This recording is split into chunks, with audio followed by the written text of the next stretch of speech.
الله وحده لا شريك له وأشهد أن محمدا عبده ورسوله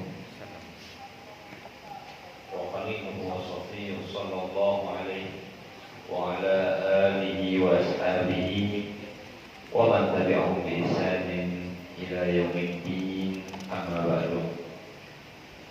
أيها الإخوة والأخوات أرشدني الله وإياكم أجمعين.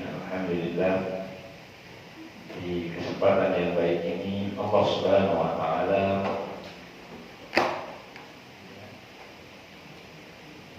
memberikan kepada kita pertolongannya berupa dimudahkannya kita hadir di majlis yang dicintai oleh Allah Subhanahu wa taala, yaitu majlis ilmu.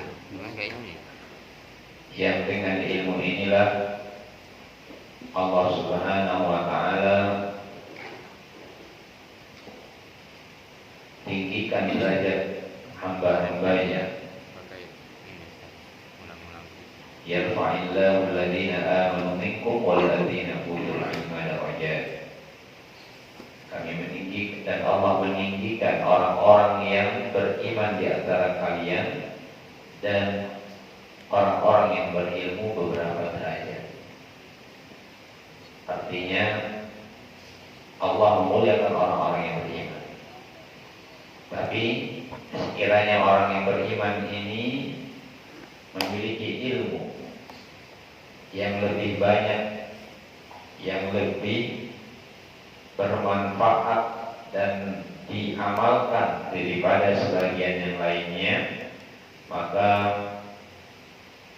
orang yang memiliki ilmu itu ditinggikan lebih banyak lagi derajatnya daripada orang yang pertama tadi. Maka dari sini hendaklah kita berusaha untuk menuntut ilmu yang dengan ilmu inilah kita bisa beramal saleh. Makanya doa seorang muslim setiap harinya itu Allahumma inni as'aluka ilman nafi'an. Ya Allah, aku mohon kepadamu ilmu yang bermanfaat. Ilmu yang bermanfaat, wa rizqan thayyiban, dan rezeki yang baik, wa amalan mutaqabbala, dan amal yang diterima. Berarti bukan hanya sekadar rezeki, tapi juga ilmu setiap hari kita minta dari Allah Subhanahu wa taala. Kalau rezeki saya yakin semuanya udah minta ya. Enggak ada yang setiap hari malas, semua pasti cari rezeki. Pasti minta ditambah rezekinya. Tapi mungkin sebagian atau banyak orang Islam yang belum minta tambahan ilmu. Padahal Nabi saja Shallallahu Alaihi Wasallam berdoa untuk diberi ilmu. Maka dari sinilah hendaknya kita berupaya untuk menuntut ilmu sebagaimana kita mencari rezeki. Jadi rezeki itu kan nggak pandang panas, nggak pandang hujan kan? Ya. Apakah gara-gara musim hujan 3 bulan libur kerja? Enggak. Kerjanya tetap kerja, tak pakai payung, tak pakai jas hujan, yang penting dapat uang. Kan gitu. Nah, maka menuntut ilmu pun mirip-mirip seperti itu. Karena punya kedudukan yang sangat penting bagi seorang yang beriman. Nah, kita tidak berlama-lama di pembukaan. Saya ingin melanjutkan pembahasan tentang hadis Bulughul Maram, syarahnya. Ya, kita ingin sampaikan bahwa hadis itu butuh atau banyak para ulama menjelaskannya agar mudah dipahami. Karena kalau tidak paham mungkin kita akan susah mengamalkan. Alhamdulillah banyak ulama yang telah menjelaskan secara rinci tentang hadis yang ada di dalam kitab-kitab ulama terdahulu. Kitab ulama-ulama terdahulu, baik itu kitab Imam Bukhari, Imam Muslim, ya, begitu juga kitab Bulughul Maram, ya, kalangan Ibnu Hajar Al-Asqalani rahimahullah. Kemudian mohon maaf, hadis keberapa? Lanjut lagi. 9 bro? 81. Ya. Kalau kemarin kita membahas tentang larangan untuk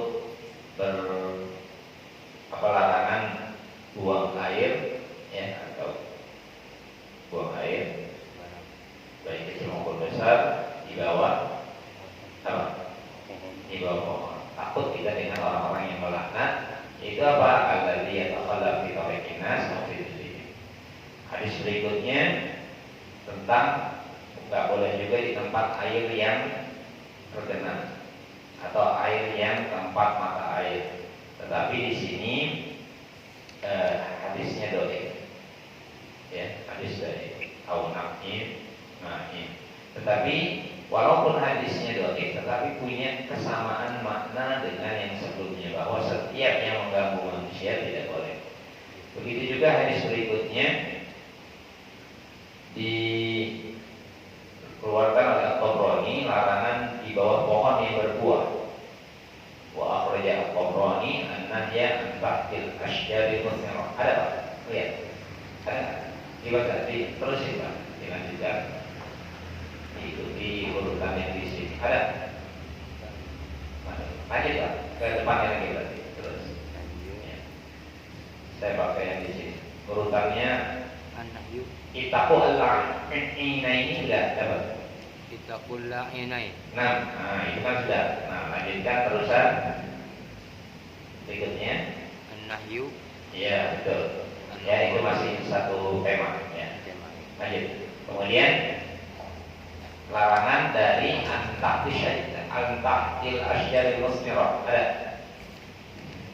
Larangan buang hajatnya. Ya. Di bawah pohon yang berbuah. Ada?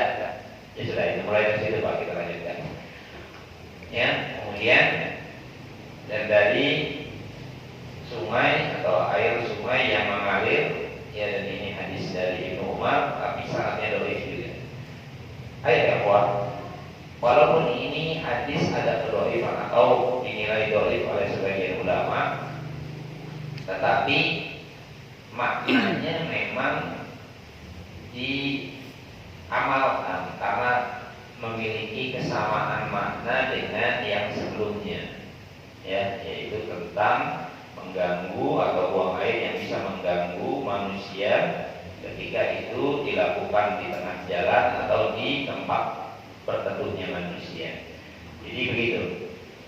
Walaupun hadisnya dhaif di hadis lain, tapi di hadis lainnya itu hadisnya sahih, maka maknanya tetap diamalkan oleh sebagian ulama karena ada kesamaan. Tapi dijelaskan Pak kedhaifannya.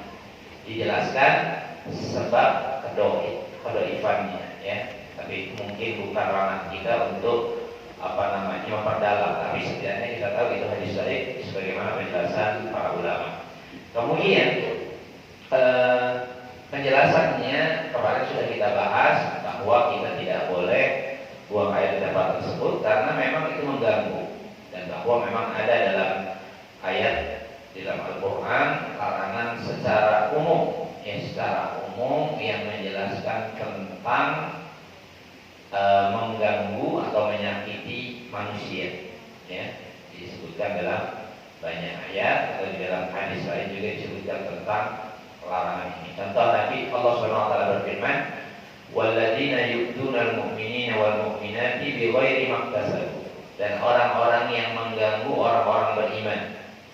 Surat Al-Ahzab ayat 58. Ini kaitan dengan hadis tadi. Dan orang-orang yang mengganggu orang-orang yang beriman, laki-laki maupun perempuan, bighairi maktasabu, dengan sebab yang bukan mereka amalkan. Faqad istamalu buhtana wa ithman mubina, maka mereka memikul kedustaan dan dosa yang jelas. Surat Al-Ahzab ayat 58. Apa maksudnya? Kita tidak boleh menyakiti orang dengan segala bentuk. Ya, dengan apa saja. Diperhatikan. Hatta mungkin kita menganggapnya baik. Misalnya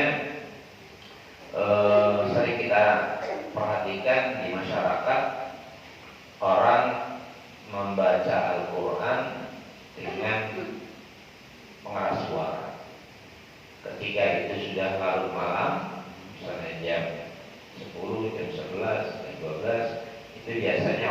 istirahat.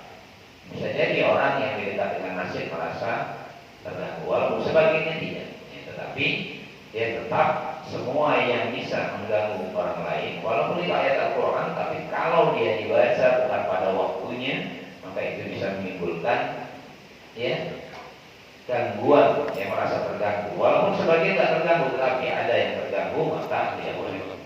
Begitu juga hadis Nabi SAW, man ada muslimin, barang siapa yang mengganggu umat muslim, fitur di jalan-jalan mereka. Waduh, ini terkait juga dengan makna yang umum. Misalnya saya pernah dapati macet berkilo-kilo, ternyata jalannya ditutup separuh.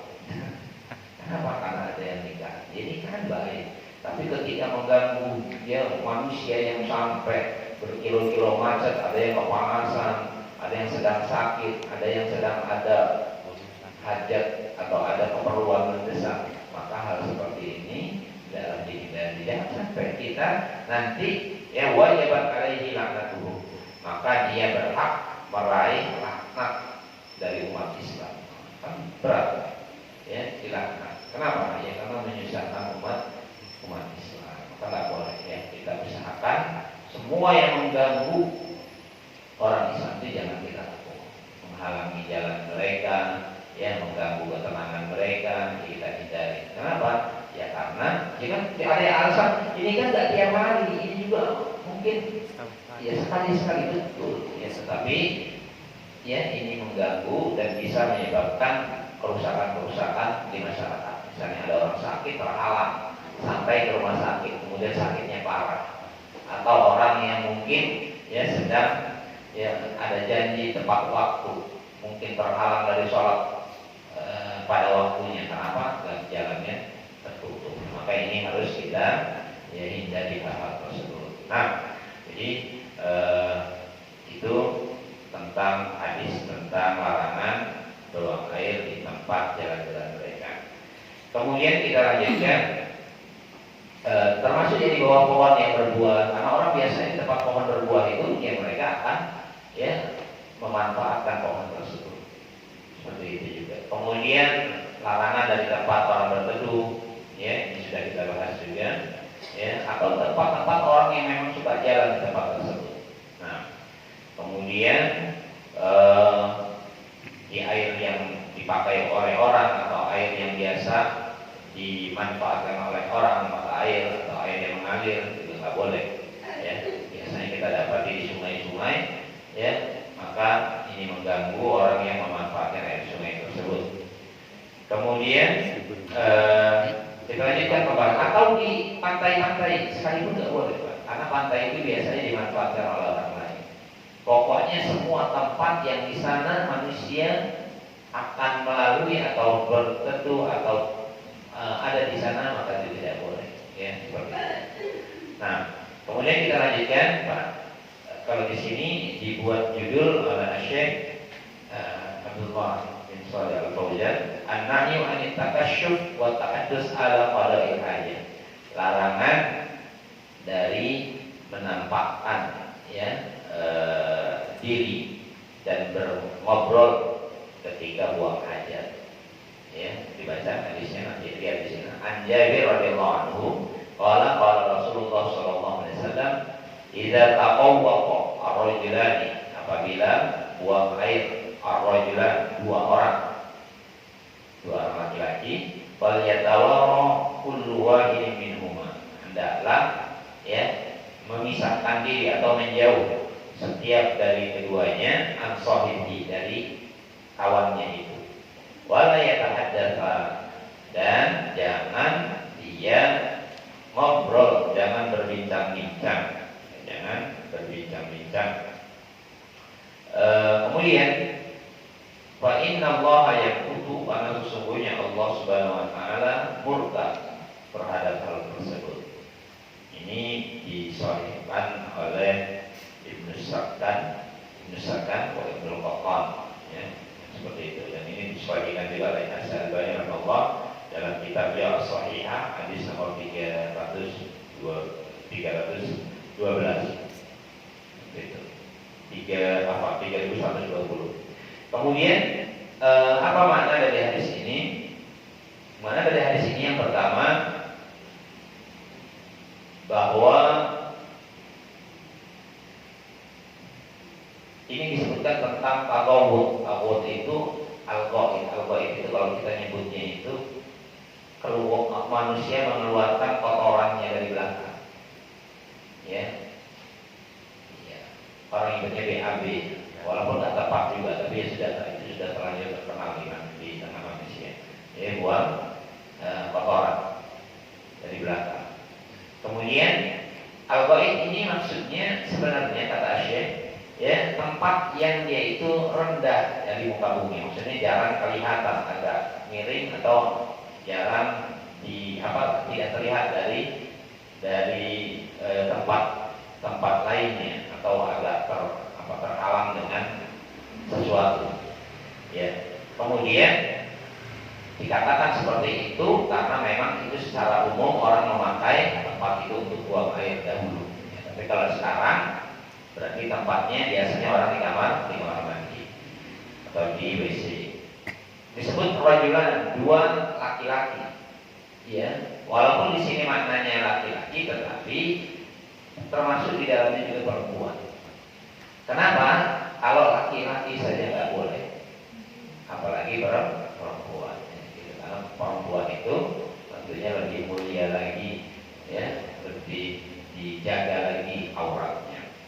Kemudian faliyatawar, adalah dia, ya, menyingkir atau bersembunyi dari kawannya. Ya, artinya dia jangan berdekatan dengan kawan yang tersembunyi. Kalau lagi nggak ada seperti yang WC sekarang, kalau sekarang sudah sebelahan ada ya WC sebelahan, maka itu nggak masuk. Walayat hadatha. Bagaimana kalau banyak dekatan kemudian dia ngobrol? Ya, maka ini larangan. Ya, maka ini maksudnya nggak boleh dia ngobrol, ya, dan akan mendatangkan kemurkaan Allah karena ini merupakan perkara yang buruk. Nah, seperti itu. Kemudian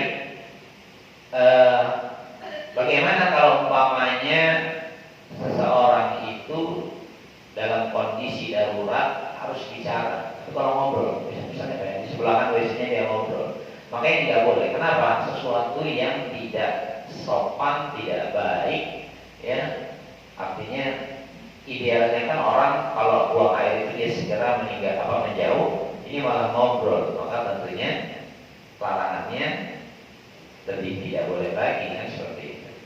Nah, kemudian bagaimana kalau umpamanya dia butuh untuk bicara, misalnya darurat, sedang buang air, ada orang buta melewati jalan mau masuk selokan atau masuk lubang, boleh nggak dia teriak? Boleh. Ya.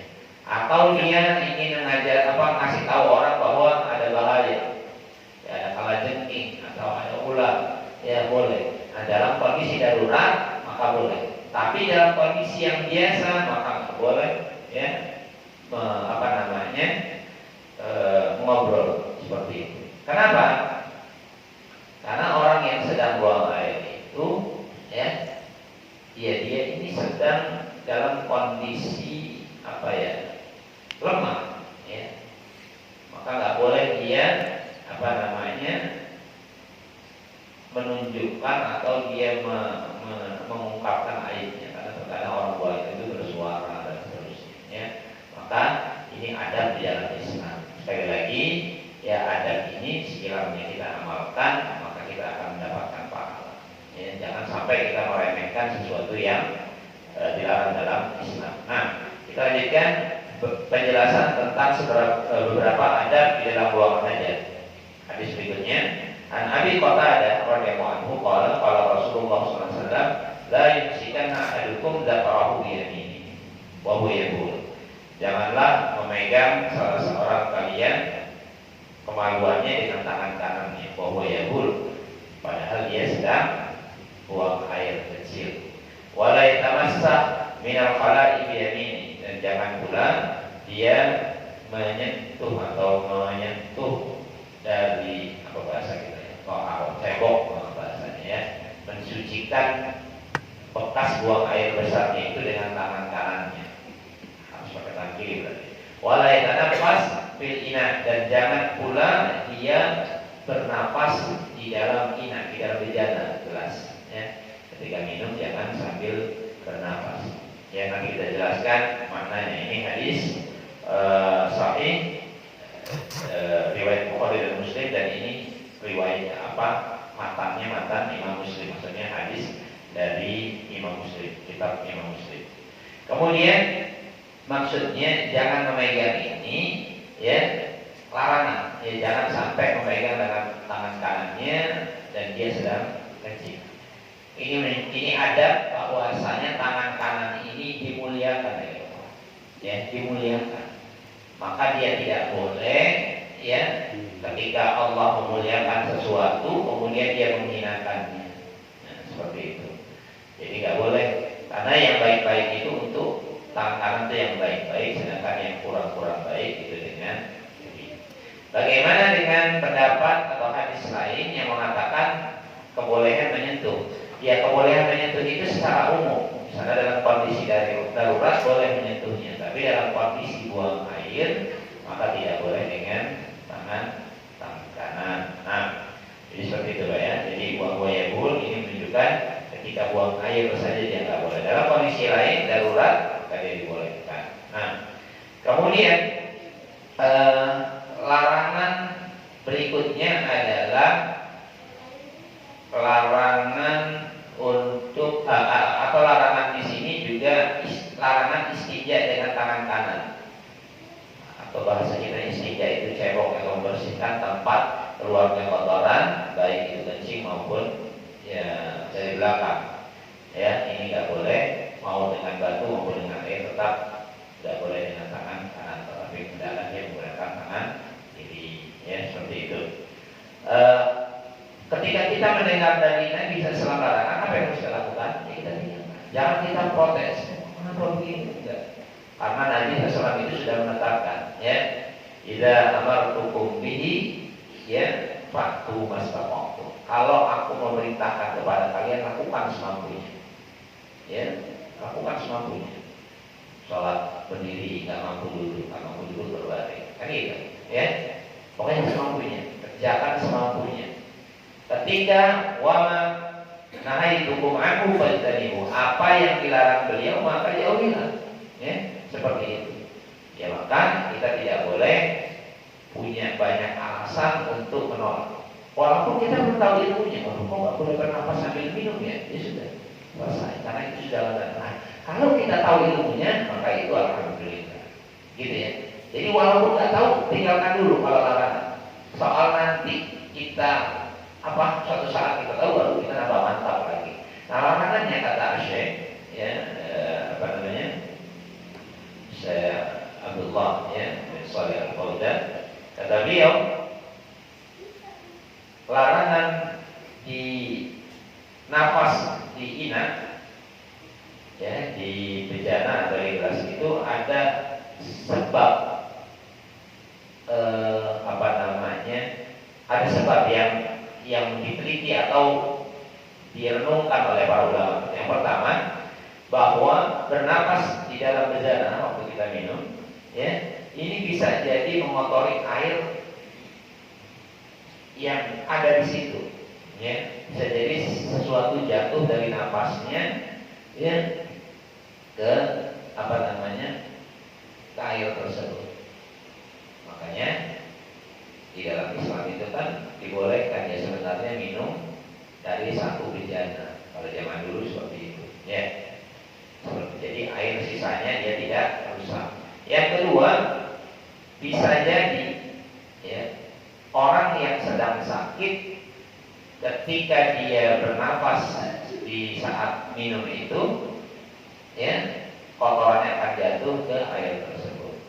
Kemudian yang selanjutnya, ya, bisa jadi juga, ya, akan mengganggu pencernaan kita, ya, karena itu tersedak dari air tersebut, ya. Atau bisa juga akan masuk, ya, ludah ke bejana tersebut, ya. Pokoknya intinya ini dilarang oleh Islam karena bisa membawa mudarat. Seperti itu. Jadi jangan kita melakukan itu. Dan itu pun tidak sesuai dengan adat. Yang benar apa? Ya, yang benar ketika kita minum, kata Ibnu Abbas, nah Rasulullah SAW ay yutanafas fil ina, dilarang untuk bernapas ketika minum di bejana, ya, sambil napas. Tapi sebentar saja teguh berhenti napas kalau mau di luar, napas di luar ketika sambil minum. Au yunfaq fihi, atau niup di air. Niup, ya. Kalau niup itu kan biasanya khawatir ada ludah yang masuk ke air tersebut. Nah, akhirnya tidak lagi bersih atau terkotori dengan sesuatu penyakit. Nah, jadi seperti itu. Nah, jadi bisa dipahami. Ini alhamdulillah kita tahu ilmunya. Kalau kita tidak tahu ilmunya bagaimana? Ya sudah, kita percaya saja. Ya, seperti itu. Seperti itu, kita percaya saja. Nah, karena memang Nabi SAW itu kalau berkata bukan sesuai atau tidak karena hawa nafsu. Wa ma yantiqu 'anil hawa in huwa illa wahyu yuha. Tidaklah yang diucapkan itu berdasarkan hawa nafsu, tapi adalah wahyu yang diwahyukan kepadanya. Nah, kemudian kita lanjutkan hadis berikutnya. An Salman, dari Salman radhiyallahu anhu, qala laqad nahana, telah melarang kami Rasulullah SAW an nastaqbilal qiblah bi ghaitin aw baulin, untuk menghadap kiblat ketika buang air besar ataupun ketika kencing, ya. Au an nastanjiya bil yamin, atau untuk beristinja, ya, bertoharoh, bersuci, membuang kotoran dengan tangan kanan, bercebok dengan tangan kanan. Au an nastanjiya bi aqal la min salasati ahjar, atau beristinja, ya, kalau bukan dengan air kurang dari 3 batu, ini juga tidak boleh. Au an nastanjiya bi rajin aw asmin, ya, atau beristinja dengan roji, ya, dengan kotoran atau dengan tulang, seperti itu. Tidak boleh juga dengan kotoran, tidak boleh juga dengan tulang di dalam buang air. Nah, kita lanjutkan apa penjelasan beliau tentang hal ini. Yang pertama, ya, bahwasanya, ya, tadi sudah kita sebutkan, ya, tidak boleh kita buang beristinja dengan tangan kanan, karena, ya, sebagai bentuk pemulihan terhadap tangan kanan. Kemudian ada tambahan tadi, nggak boleh dengan 3 buah batu. Waktu itu kita sudah bahas, atau mungkin sudah dibahas di dalam hadis sebelumnya, ya. Kemudian berikutnya dengan arroz, atau dengan kotoran atau roji, ya. Apa aja, kotoran apa saja nggak boleh, ya. Seperti itu. Kotoran itu biasanya keluar dari, ya, dari binatang, itu nggak boleh, ya. Kotoran binatang sekalipun nggak boleh. Kemudian larangan juga untuk apa tadi, dengan tulang, ya, tulang. Nanti ada riwayat tulang itu adalah makanan dari saudara kita dari bangsa jin, seperti itu. Kemudian larangan dari menghadap kiblat, ya, itu juga nggak boleh, ya. Nah, menghadap kiblat nggak boleh waktu buang air kecil, waktu buang air besar. Maka yang afdal dia menghadap timur atau barat, karena dulu Mekah itu tidak menghadap Madinah itu, Mekah itu bukan baratnya kota Mekah, ya. Tapi kalau kita sekarang kiblatnya di mana? Di arah mana? Kiblat itu di mana? Barat. Di arah barat, ya. Maka tidak boleh otomatis menghadap, ya, arah barat, karena di sana adalah arah kiblat. Nah, karena dilarang ini karena memang Rasulullah SAW, ya, memuliakan, ya, bagaimana kiblat umat Islam di sana, maka dilaranglah hal-hal yang bisa, ya, tidak memuliakan, ya, kiblat umat Islam. Nah, kemudian soal dipahami, ya. Kemudian kita lanjutkan tentang ini, ada orang yang mungkin baru tahu, ternyata nggak boleh ini, ya, tulang ini, karena dia ini makanan siapa tadi? Jin. Nah, di sini disebutkan bahwa Rasulullah SAW pernah berkata, ya, atani dari al-jin, aku kedatangan dai dari kalangan jin, ya, maka aku pergi bersamanya, maka aku juga faqara'tu 'alaihim al-Qur'an, kemudian aku membacakan kepada mereka Al-Qur'an, ya. Kemudian mereka pergi dari kami, maka kami melihat mereka bekas-bekasnya dan bekas pengaruh api, karena jin itu dari api, ya, seperti itu. Kemudian mereka pun berkata, ya, mereka bertanya, mereka bertanya tambahannya kepada Nabi SAW, ya, seperti itu. Maka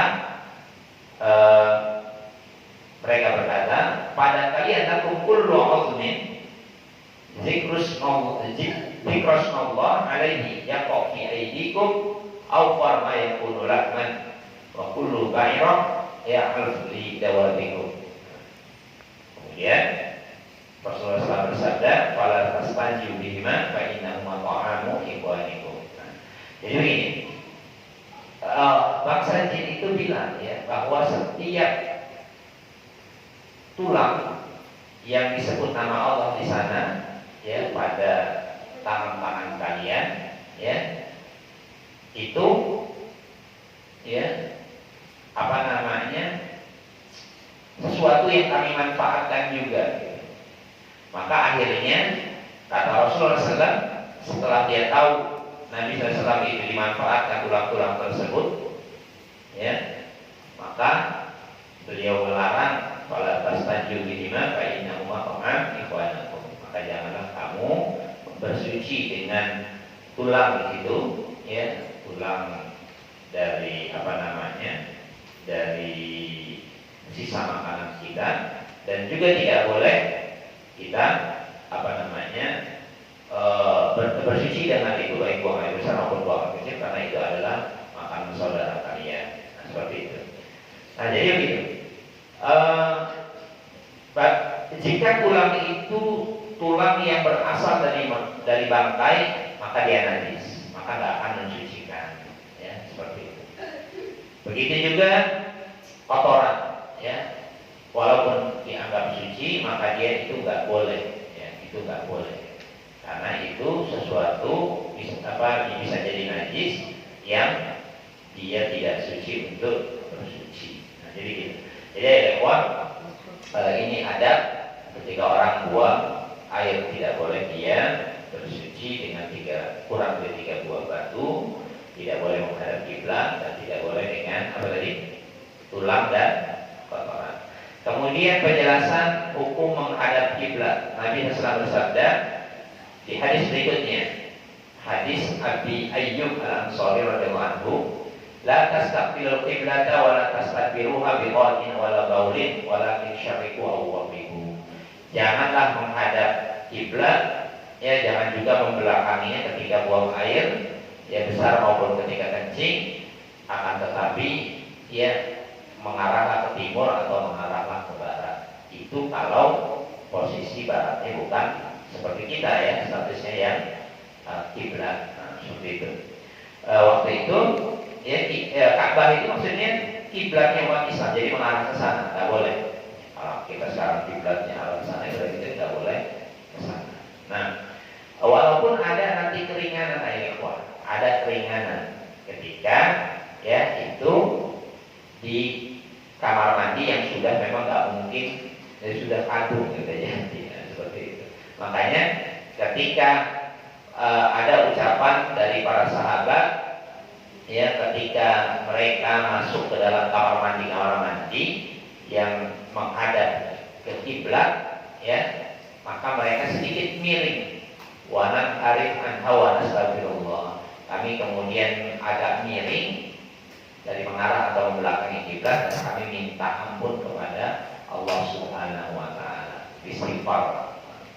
Kalaupun kita dapati di sini enggak, biasanya di mana Pak kita dapati gitu? Di tempat-tempat umum, ya, atau kalau di rumah, seperti itu.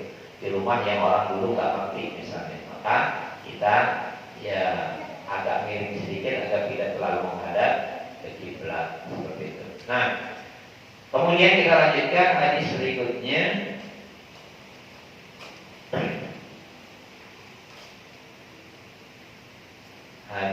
tentang wujubu al-istitar inda qada'il hajat. Wajibnya apa namanya itu? Menutupi diri ketika buang hajat. Ya. Enggak boleh dia dia menutupi dulu menutupi diri atau menghindar dari kalangan manusia. Nah, seperti itu. Jangan sampai dia cuek-cuekan sebagaimana yang kita dapati sekarang ya. Aisyah radhiyallahu anha, anna Nabi sallallahu alaihi wasallam qala man ata al-ghaib falyastaqim. Barang siapa yang mendatangi tempat buang airnya atau dia sedang buang air, maka hendaklah dia menutupi dirinya. Tidak boleh dia di dalam tempat yang terbuka ya, seperti itu. Jadi disebutkan dalam hadis yang lain dari hadis Ibnu Umar, karena Rasulullah sallallahu alaihi wasallam tidak arada al-hajat tanaha. Rasulullah sallallahu alaihi wasallam itu kalau ingin hajat beliau menyingkir atau menjauh ya, wala yarfa thiyabahu, dan beliau tidak mengangkat kainnya, pakaiannya hatta yadnu minal, sampai dia turun. Jadi apa namanya? Dia menghindari dan aurat itu dilihat oleh manusia, seperti itu. Ya, jangan sampai aurat kita terlihat. Nah, ini kita sering lihat di toilet umum ya. Apa itu yang model kanan kiri berdekatan itu ya. Nah, ini enggak menutupi aurat, maka kita hati-hati juga ya. Seperti itu. Dan Nabi SAW mengingatkan ini ya, tentang menjaga aurat ini ya, walaupun kita laki-laki seperti itu, tetap harus menjaga aurat kita ya. Disebutkan kata Nabi SAW ya, ihfad aurataka illa min zawjatika wa ma malakat yaminu. Jagalah auratmu, mungkin ada di sini, tapi ada penjelasan di sini, kecuali dari istrimu, wa ma malakat yaminu, dan budak-budakmu. Ya, dahulu ada perbudakan, kalau sekarang mungkin tidak ada, ya, belum ada ya. Seperti itu. Atau sudah tidak ada, atau suatu saat akan ada lagi. Yang jelas sekarang belum ada perbudakan ya.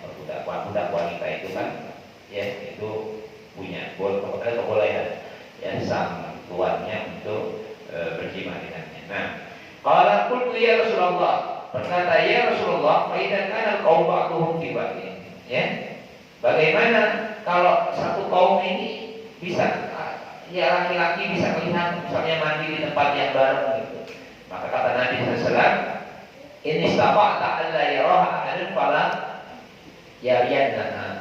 Jika kau mampu untuk tidak ada satupun yang melihatnya, maka hendaklah jangan sampai ada yang melihatnya. Seperti itu. Fa idza kana ahaduna khaliyan, gimana kalau kami bersendirian? Sendirian, ya. Wallahu haqqu ayyustahya, ya, yustahya minhu. Dan Allah itu lebih berhak untuk kau malu darinya.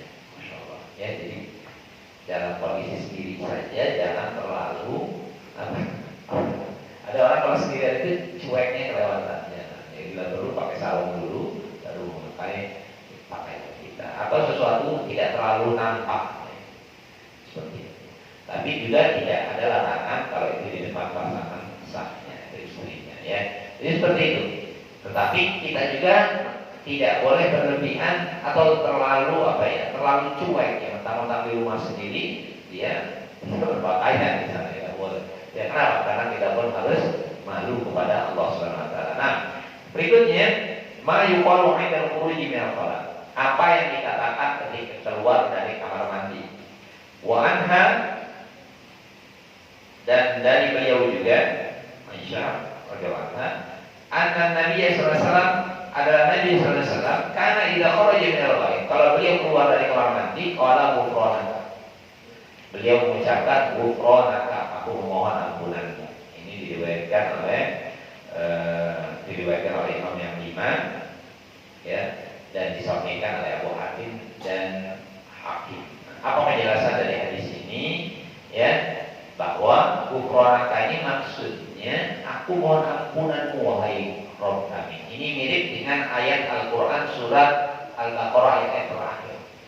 Ghufranaka Rabbana ghufranaka Rabbana innaka antal ghafurur rahim.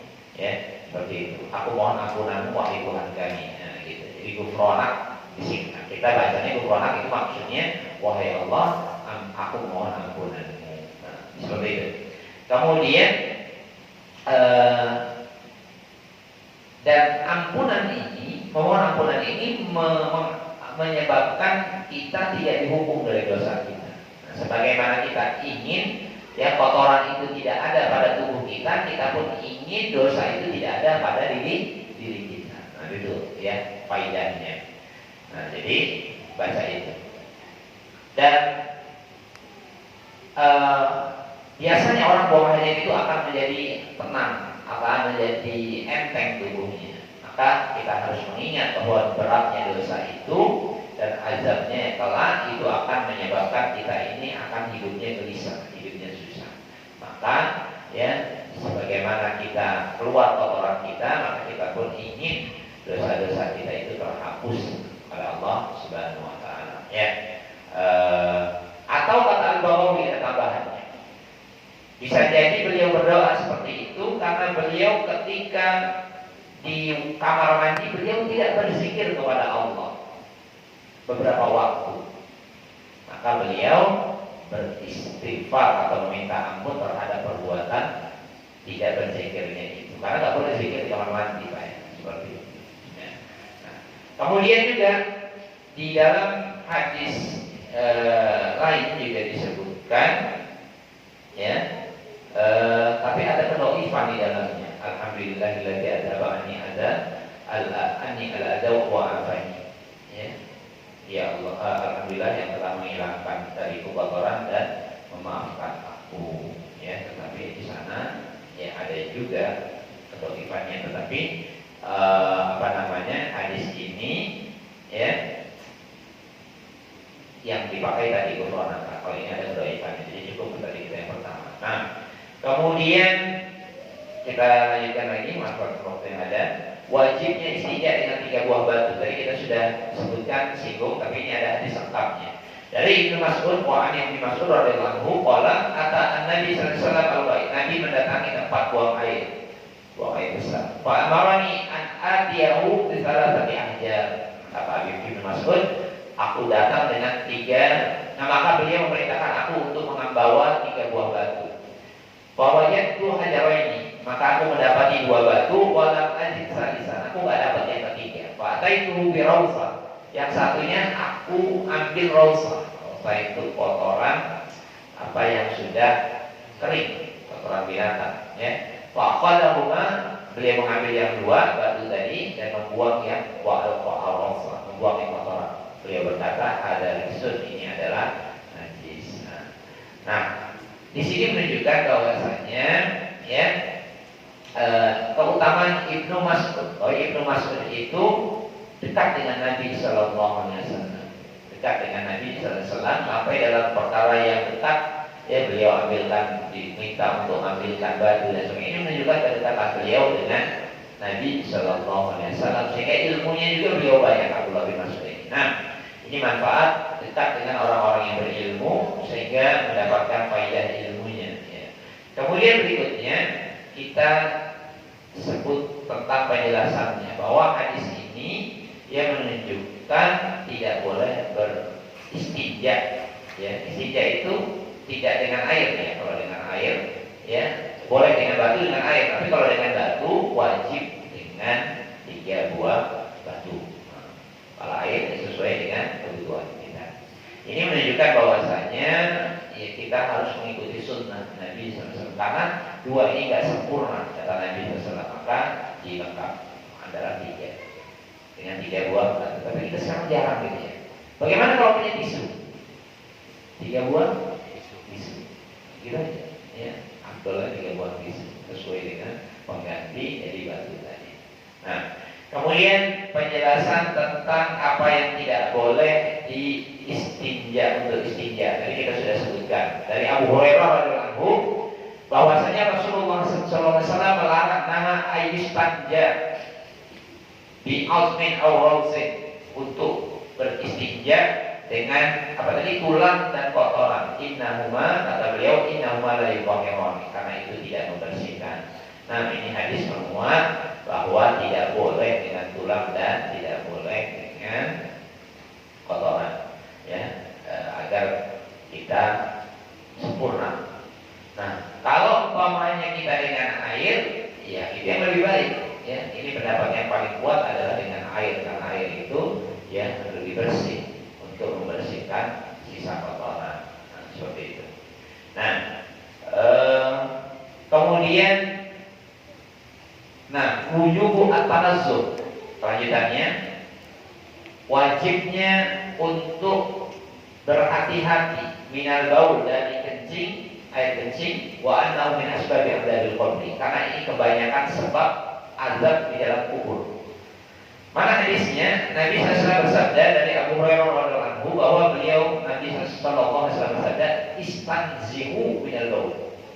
Berhati-hatilah kalian, ya, berhati-hatilah kalian di dalam urusan kencing atau dari kencing. Fa inna amata adabil qabri minhu, karena kebanyakan azab kubur